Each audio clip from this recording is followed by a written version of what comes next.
Hey everybody, Rob Norton here. I got my brother John with me once again. No, I'm not. I'm not here. You are not here. I'm talking to the wall. And the wall's very entertaining. Thank you. I mean, just keep. Wildcats issue 5. So this is after the Wildcats miniseries 1 through 4. This is Jim Lee continuing the series. Now, like in the case of Cyberforce, which I have reviewed, Silvestri decided to start over with an issue 1. Yeah. Jim Lee decided to just go to issue 5 and keep going. He explains on the inside front cover, his reasoning is that first issues are hard because you have to introduce everybody. And here they are, and here's the setup, and here's all that. So he's like, I'm just going to call it issue 5 and just keep going. Yeah. He's still telling the same story. I don't know that it makes any difference. I don't care that it's issue 1 or issue 5. Yeah, it doesn't matter. So for those of you that are watching my channel, I struggled a lot with that Wildcats miniseries being kind of like a kind of pointless, kind of uninteresting, not very exciting. But a lot of times, once you get through that first initial, like, here's my characters and my stories, once you get past all the introductory shit and you can just go, Yeah. it gets more interesting. And so my memory is that the Wildcats by Jim Lee get a little bit more interesting from here on out. Not superb and amazing, Yeah. but a little more interesting. And like you said, like other writers have come on to make them more interesting, and there's version 2s, version 3s that are infinitely more interesting storyline wise. Peak Wildcat stuff is not done by Jim Lee. It's done by other writers and other artists. No, but like from here on out, I do remember like kind of like I remember excuse me. There was issue like 8 or something like that where it was just like them doing some like characterization stuff, like like these two like at a bar and stuff like that, and these two at a art museum, these two on a cruise ship, and stuff like so that. when they get into that, that's what I'm saying. When you get going into the story, it becomes a little bit more interesting. So kind of excited to get into this. This is one of those covers where I'm like, it's got all the things that I find uninteresting about Jim Lee, but for some reason I still kind of like it. Yeah. One thing I'll mention is like Zealot gets this fucking hair growing out, and like she had super tiny short hair. Yeah, and I mean, I get as an artist, like I like to draw long hair. It's like not a lot of fun to draw short hair. Yeah. You know, like you like to draw the hair and it's flipping around. It's a design element. Of flowing. But I think I like the short hair more than that. I do. And it's also, this is something I give Rob Liefeld shit.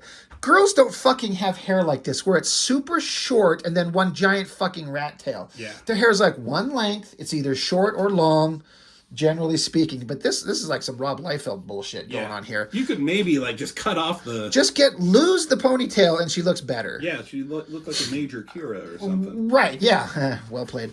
I definitely prefer short hair Zealot. But anyway, so we get into it. Now, Jim Lee did something... I want to say in this book, I was about to say I'd never seen before, but we just reviewed, and I'm not sure where it's going to fall in terms of when I post it. I'm sure it's probably I'm going to post this other video on that Wolverine issue 90. Was that published after this? When was that? 95, didn't you say? That was 90, yeah. Okay, this is November 93. Okay, so my thought was correct. I was going to say... Yeah. Okay, so they do something in this book that, to my recollection, I've never seen before. Now, I stopped myself just a second there ago because we reviewed a Wolverine book that does the same thing to great effect. What is this thing we're talking about? Well, I've never seen this in a comic book before this. Front page, you open it up, and it flips open immediately like this. So Jim Lee is taking big advantage of the canvas to draw upon. Yeah. And this isn't even the big stuff. No. But there's like this scientific place, whatever the fuck it is. Yeah. And Zealot and Grifter are, he's grabbing onto her because who wouldn't want to grab onto her from behind? Yeah. Grab onto that ponytail. Hang gliding in to bust into this place. So they're talking some shit. I always kind of like this drawing of these bad guys and this like open line drawing and the flowing of these coats and shit. I always like that. Yeah. But they're going to infiltrate this place. These are windows. They're diving down. Grifter is shooting. I like this, like, releasing off the hang glider, and he's diving in shooting. Yeah. And busting through the glass. And a huge fucking moon. Giant moon. It's crashing into the earth. Yeah, that's going to come down and wipe out everything. So what is the awesome thing that they do here? So you got this now folded open. 1, 2, 3, 4. A 4-page fold-out interior spread. It's so big, I can't even get it all in the screen. I can only get 3 across at one time. You know, like, what I want is, you know how, like, Jim Lee, like, they sell their pages and stuff like that? Yeah. I just want this page. Yeah, you just want this section right here. That's going to hang on my wall. And, like, when people come in, like, what's that? Like, don't worry about it. But that is some big, crazy, cool shit. Like, that's awesome. You could say it's kind of a waste of space, but it's also a fantastically exciting use of space. Yeah. I have never seen a 4-page interior spread. Not saying it's never been done, but this is the first time I ever saw it. And I've never seen so much talking in a fucking jumping scene. Oh, you have to watch my video on Cyberforce #1 ongoing series. Like, Ripclaw's jumping out of a tree down to velocity. That's right. And just going on and on and on and on and on. So, pretty fucking cool. Zealot looking pretty hot. Grifter being a badass. Bad guys getting their brains shot out. Who are these bad guys? Don't know. Don't care. Don't know. But they're unloading onto them. So then you got to make sure you flip it open and interior double page spread. Now, I remember liking these action scenes. Got Grifter doing like a behind the back shot, taking out guys. Zealot, on occasion, she's got these designy, weird wing boomerang shits. Mm-hmm. Pulls them off, throws them, and murders another bad guy. He drops dead. So, big, exciting action drawn by Jim Lee. And I talked about this on the issue 3 of Wildcats miniseries, where Jim Lee felt like in that issue, I felt like there was some excitement. Yeah. And I'm kind of feeling it here. Yeah. No, I'm digging the art. Like, there's nothing about it. Like, even the worst Jim Lee is, like, better than most. Yeah.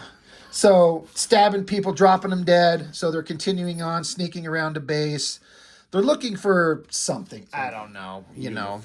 More giant robots showing up. I like this exploding scene. And whenever Jim Lee does, like, heavy shadowed stuff, I think it really looks good. Yeah. So that's good. We got to get out of here. Robots are coming. Keep going. Keep running. He gets pushed into this room, but then there's like automatic gun turrets all through it. So he has to like tuck, roll, jump, and he throws down some bombs to blow up these gun turrets. Is it thermite? I don't know what they're just grenades.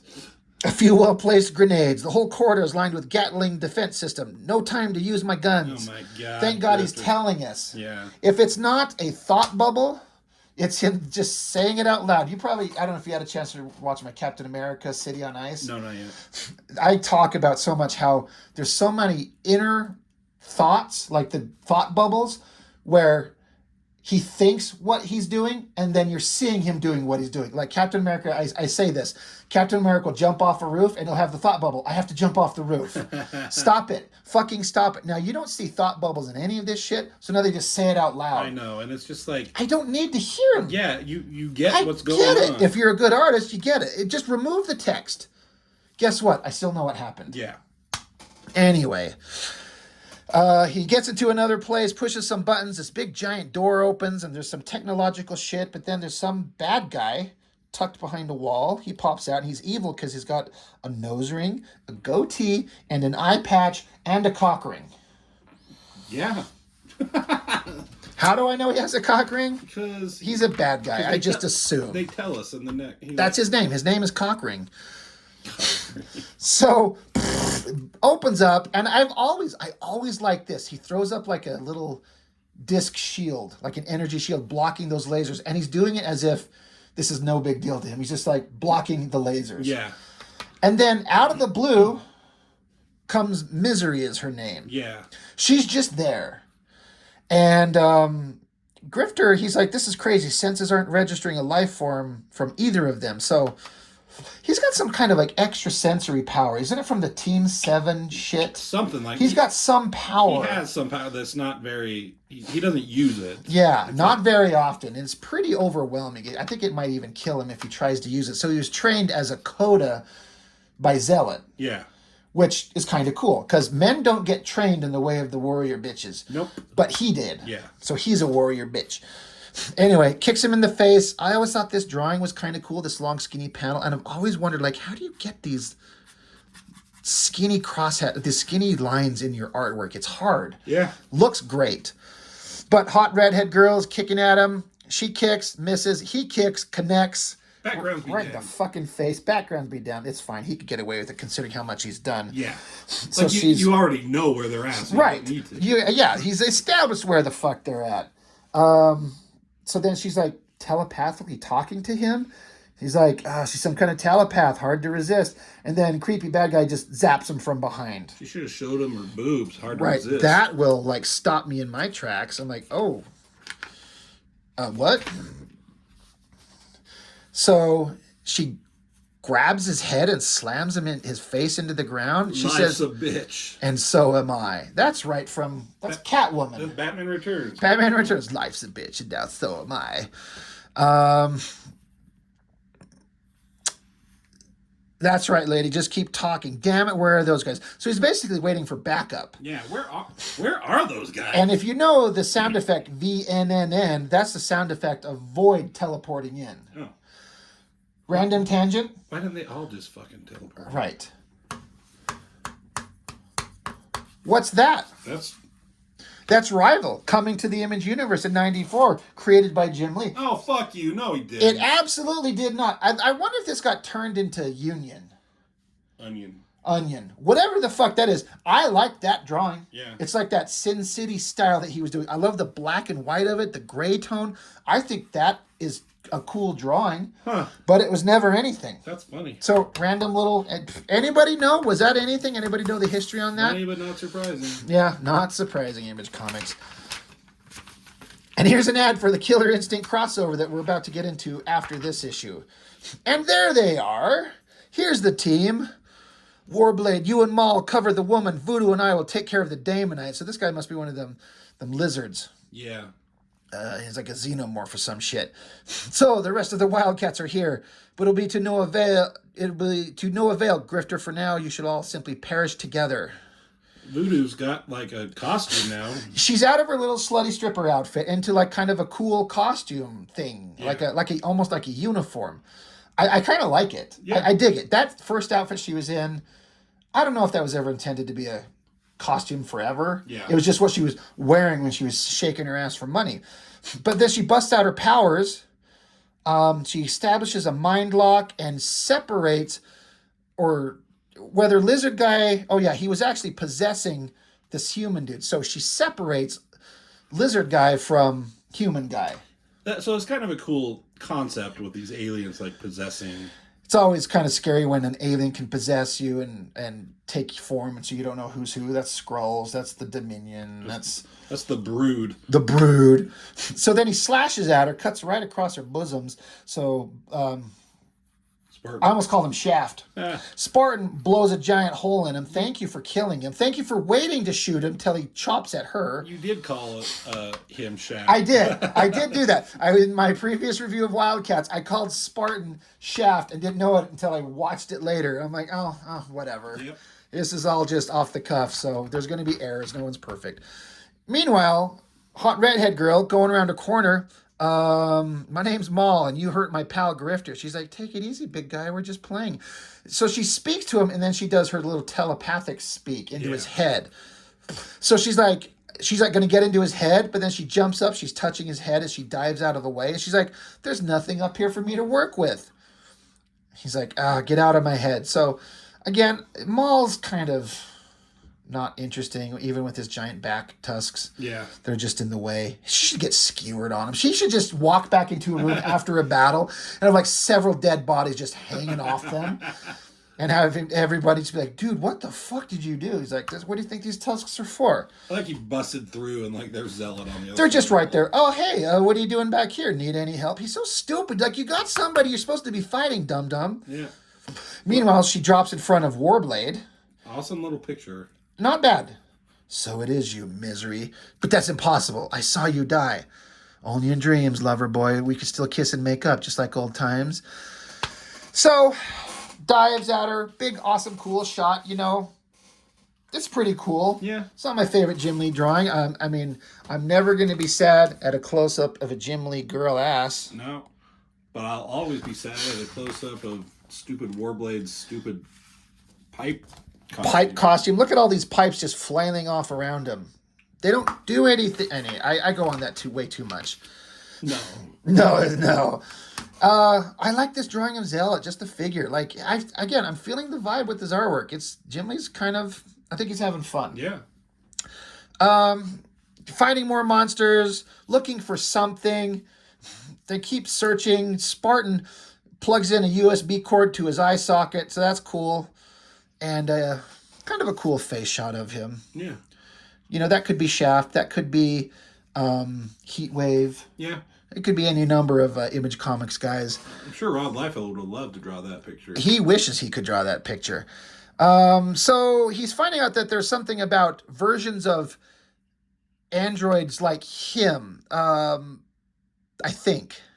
He's managed to get his hands on some of my own source cells. What's more, he's completed the final test on his first production model. So I think they're saying that this robot that he is, they've got some versions of him that they've stolen the plans for, something like that. We got to get out of here. And it's like, that's not a bad plan. No. That's something you got to fucking get. That's a big deal. Yeah. Spartan's not the toughest guy. When Joe Casey takes over, I think Spartan becomes invincible and becomes way fucking interesting. He's like a boring nobody. Yeah. And I love that the writer took him and made him profoundly interesting to me. Yeah. And him and Grifter kind of become like buddies that are like odd couple. Odd couple. Thank you. That's what I was looking for. Odd couple buddies. Buddy cop. Almost. It becomes really interesting. Anyway, we gotta stop that shit. We gotta destroy it. But then suddenly everything's exploding. I kind of always like that Spartan running picture. Mm-hmm. Listening to Spartan makes me wonder if it's such a bright idea having a leader who's not afraid to die, or can't, for that matter. So that's kind of an interesting point. Grifter's like, I'm a human, I can die. You're a robot. When you blow up, we turn on another body. Yeah. But whatever, right? Oh, shit. This folds out this way. I wonder what's coming post this page. But Warblade's still fighting Hot Redhead. Dives out of the way, kick to the face, punch to the face. Jesus. Right? Just a lot of violence. It's personal. Yeah, it's personal. It's time to leave. It's you missed this ride and you'll be singing with angels. Oh my God. Good writing. So, team shot. They're all fighting, blasting at things, blowing away robot guys, and Misery. She's like, leaving already, darling? I guess Bear Claw was right about you being a quitter. And that pisses him off. Like, he dives after him just as they get teleported away. I want a Bear Claw. That I sounds do. good right now. They're delicious. So they're teleporting out, but Warblade jumped into the battle. He had to go kill her. Look at this shit. That's some cool shit. Another 4-page spread. Can't get it all in there.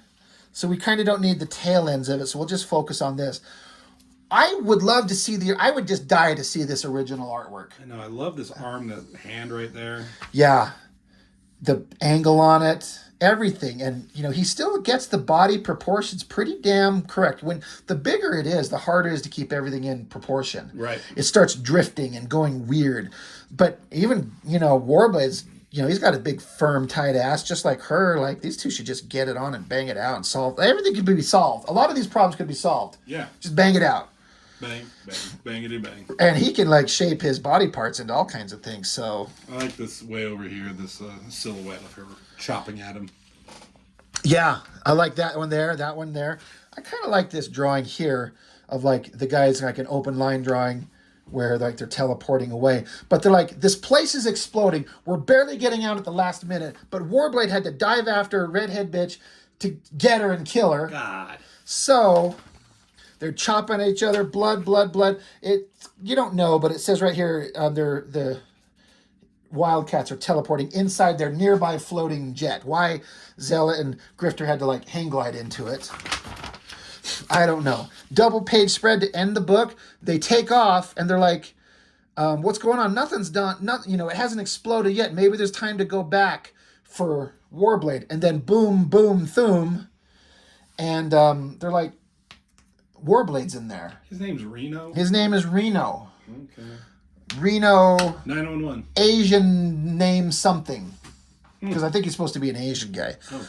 But it blew the top off of the mountain, and we were taking shrapnel from hits from the blast, but that wasn't the thing that was on their minds, because, like, the idea is that no one could survive that, so Warblade is dead. Yeah. Of course he's not. You're right. I have said know that because there's a crossover. There's a crossover with him all over the covers. I don't like a lot of Jim Lee's technological things that he does. That being said, that's pretty cool. Yeah. Kinds of like, I think of it in terms of real aircraft. That is not an aerodynamic thing. No.